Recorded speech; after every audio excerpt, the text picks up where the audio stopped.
So my guest today is the frontman of a band who've been together for over 20 years now. It's Marc Massive. How are you? Hello, Phil. How you doing? I'm good. I feel a bit underdressed.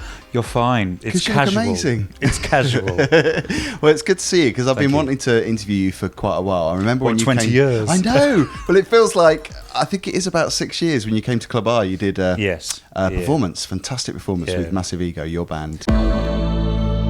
I was going to ask you about the style because image obviously is quite important to you with your band, and it's a really distinctive look. I want to know how difficult it is to maintain this fabulous look. Luckily, I don't feel the need to go down Tesco's or Sainsbury's. I was going to say, did you go down there and scare the grannies? I don't feel the need to do it daily. For me, it's about getting into a character.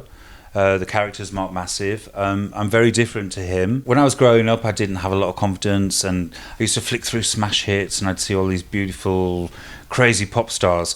And do you know what? I've got to know a lot of them since I've kind of moved to London 20-odd years ago, 30 years ago. I see a lot of artists that kind of get into a little look, get into a character to be able to go on stage and do what they do, you know? And for me, it's a major part. Well, it's a fantastic look, and I want to know what comments you get, because you must get so many people Mickey Mouse inspired by you. Did you get the Mickey Mouse thing? Always get the. I mean, we started doing loads of shows in Germany, and I've watched playback of like when the shows have been recorded, and I can hear people just go Mickey Mouse like this, and I'm like, okay, they get it. That one again. Even though it's not even based on Mickey Mouse, it's so much more geisha. It's more Japanese culture, but yeah, obviously it's Mickey Mouse. New album. 17th of February. Very provocative title. Love the artwork. Beautiful Suicide. That title was always going to be a bit kind of problematic because I've already had people saying, oh, you're promoting like suicide, and I'm really not. The title came from a guy that used to be in my band called Steady, and he committed suicide about 15 years ago now, and it's something he'd always planned. I didn't know about it. Lots of his friends didn't know about it, but a few very, very close friends did know that he planned to do it once he got to about 40. For some reason, that was just that he wasn't enjoying life. A lot of it's about kind of the fashion industry, beauty, the way that we're all forced to kind of try and get likes on our selfie photos. No, Black Mirror. It is Black Mirror, yeah. So I felt it was quite timely. And you got some amazing collaborations too. Oh, God, the gorgeous Maggie K. DeMond. Our first single was a cover of You Think You're a Man, Dead or Alive. Divine, not Dead or Alive. Amazing. We did a kind of high-energy version of that, and we did like a launch party at Substation Soho. Literally, we put like 200 quid behind the bar, got all our friends down there, everyone got drunk, but Maggie got on stage with us, and kind of we'd done a track with her called Fight the Feeling. It's on one of the very early albums, and she was great. You've got a fantastic history. You're a model, and you still are a model now. No, hardly. Should be. Well, you do. I think there's an agency called Uglies. I could probably join those these days, but yeah, I mean, in the beginning, I started out modelling. I was lucky enough to get signed to. There was a label called an agency called So Damn Tough. Then I went to Storm. Looked after Kate Moss and people like that, and that was great. But you know what? It really wasn't me. I was just going through the throes of it. Hated every minute of it.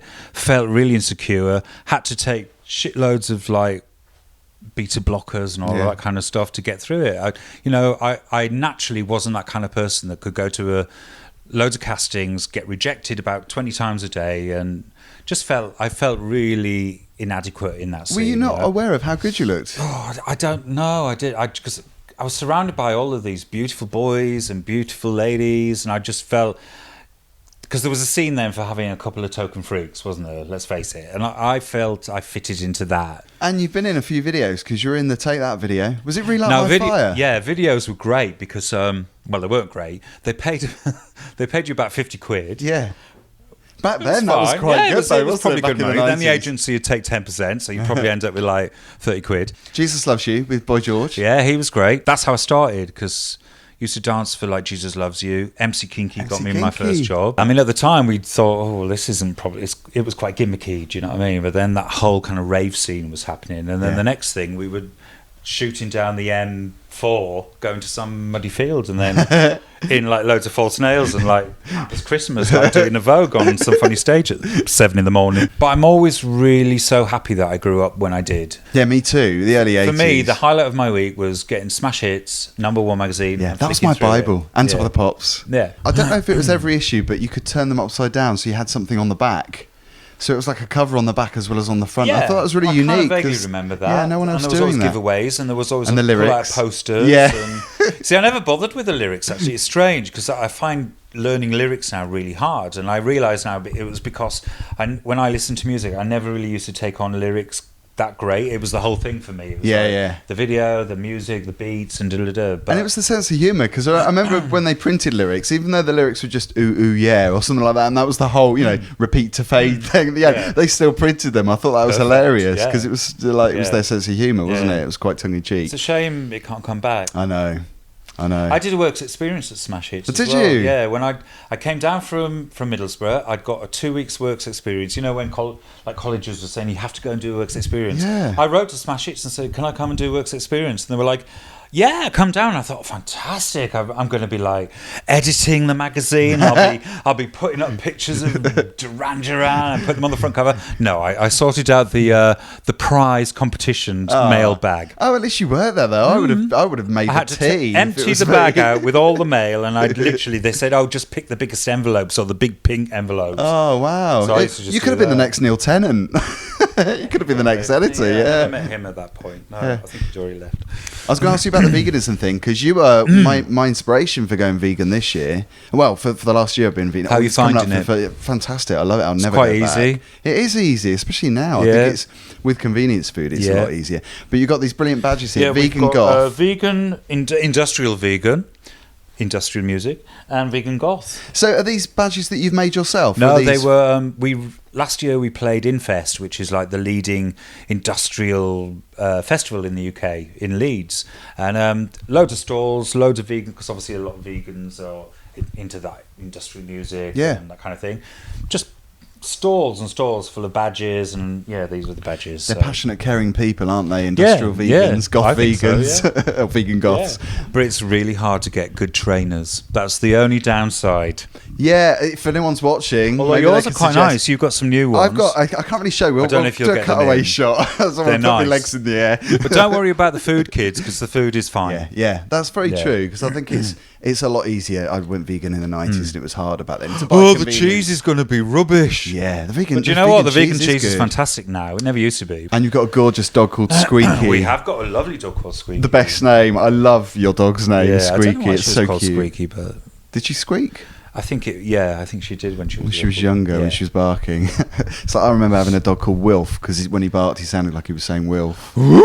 It was like that. Did it go something like that? Was he a big dog? No, it's a little dog, little border collie.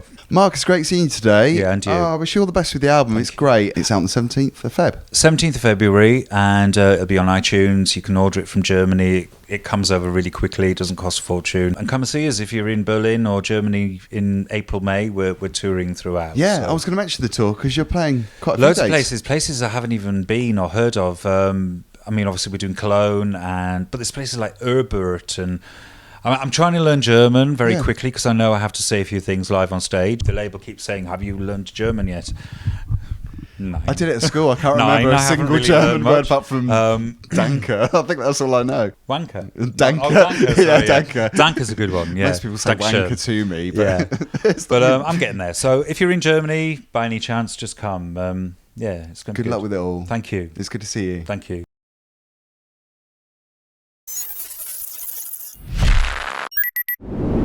Can you hear that? I'm just changing the subject. What's happening? It's like this fabulous painting. We've got this painting is kind of like making a kind it's vibrating, isn't farty noise. Sorry. How bizarre. I thought it was something that I was Very doing bizarre. to it. Maybe I'm sat too close to it. I like it though. Farting painting.